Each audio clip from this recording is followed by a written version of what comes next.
আমার জীবন এমন ভাবে গঠন করতে হবে আমি মরার পরে আসমান যেন কান্দে, জমিন যেন কান্দে, 18,000 মাখলুকাত যেন আমার জন্য কান্দে।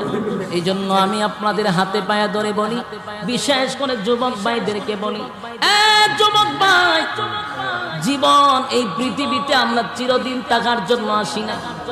এখন দেখবেন ভালো করে অ্যানালাইজ করে, এখন কিন্তু বৃদ্ধ মরে কম, যুবকরা মরে বেশি। আমরা মরি বেশি কারণ আমাদের গুনাহ বেশি, হায়াত কম। আমাদের বাপ দাদারা 80-90 বছর হায়াত পাইছে। কেন পাইছে? গুনাহ নাই।